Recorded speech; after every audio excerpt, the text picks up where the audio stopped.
Hello, so I've just read Batgirls issue 1 from the next Batman from Future State, issue 2. Um, um, it was. It's okay. It's not terrible. It's not great, but it's not terrible. And all of these books just seem to be okay-ish. I mean, there are dreadful ones and there are a couple of good ones. Everything else is just really middling and okay. So we start at a detention facility for the magistrate, and they're introducing a new character, or sorry, a new inmate. We get these characters. We've got Cheetah and Killer Croc. I think that's Live Wire or Killer Frost. I'm not too sure. I don't know who this girl down here with the red is. You've got Beast Boy in here somehow, even though he's joined with Cyborg in Teen Titans. Got Jason Blood and Gorilla Grodd, I assume, and Clayface. I think this is Poison Ivy. I'm not too sure. They don't name them all, and you've got King Shark there. But it's. I mean, yeah. So we're introduced to this character. We don't know who she is straight away. You obviously know she's going to be one of the Batgirls because that's the story. So we find out that it's Cassandra Cain, and no idea how they caught her because this is Cassandra Cain. She's like the third greatest martial artist on the planet. She can go hand to hand with Lady Shiva. Even Batman has a trouble with her. She's really, really amazing. So I don't know how they caught her, and we find out later that she allowed herself to be caught. So she's there, and she's going to be introduced to her cellmate, who just happens to be Stephanie Brown, the third Batgirl.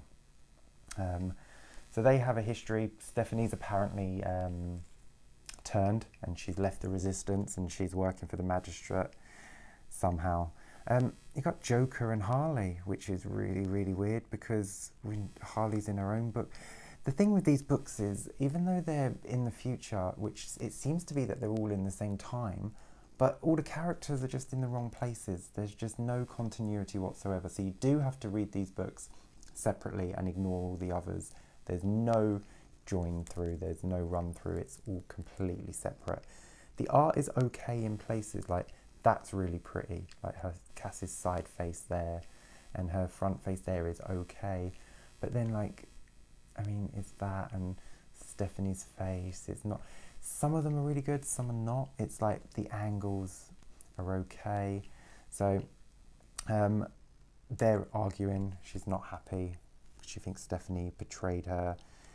She's looking for a device so she can sneak around the prison called a nullifier. Stephanie says she's going to need her help to get it, but Cassie really doesn't want her help. So we do get a couple of these double page. I think we get 3 or 4 of these, which would be great if the art was a lot better. You got Harlequin doing something stupid there. Oh, there's Poison Ivy. So the other girl with the red hair was not Poison Ivy. So yeah, Cassie is going around talking to the other inmates. She tries to start a fight with, I think this is Killer Frost. I don't think it's Live Wire. I think it's Killer Frost. She tries to start a fight with Killer Frost. She tries to start a fight with Killer Croc. But Stephanie has told everyone not to fight her. She's pretty much told everyone to stand down. I don't know why everyone's scared of Stephanie, but they seem to listen to her. So Cass has had enough, so she takes it to Stephanie to have a one-on-one and just knock the snot out of her. And the problem is, Stephanie lasts far too long against Cassandra Cain. Stephanie was a great Batgirl. I love the Stephanie Brown Batgirl run. I love the Cassandra Cain Batgirl run. I have both of them. Stephanie is not in Cassandra's league when it comes to hand-to-hand combat. I know this is the future, but there is no amount of training that would put Stephanie on par with Cassandra. So even lasting an entire splash page is far too long for Stephanie to survive against her. I mean, she even sneaks something in her pocket while they're fighting, and this would never happen, not when it comes to Cassandra Cain. So they get shocked by one of the guards and they get sent to solitary, where we find out that Stephanie has been working with the good guys all along and she's actually undercover. See, look, this art isn't great. This is okay. It's because it's colourful, I suppose, so that sort of distracts a little bit. But when it's this, it's just not very good at all. The art's very static. I mean, even in the fight scene, you can see there's not really any motion to the fights. It's a bit blah. But so we find out Stephanie's been working with her all along because she's looking for Oracle because Barbara Gordon's gone missing. I'm not too down on this costume. I quite like the way they've done the spoiler costume and given her the bat symbol. It's all right. I don't know what happened to her eye. I don't like this mask that's just covering her whole face. But she said she went to Nightwing for help and he didn't help, but he said that she could go undercover to find Oracle, so she's deep undercover, so everyone thinks she's turned. And I like this. They turned Orphan's costume into the Batgirl costume, I quite like as well. But I do prefer their original Batgirl costumes. I think they should have those rather than these ones. So we find out they think Batman's dead, and Cassie has got messages saying that he's alive, so that's why she allowed herself to get captured, and that's why she wanted to be in solitary, because underneath solitary she believes Batman's there. But it turns out Barbara's there. Prisoner 547, Barbara Gordon.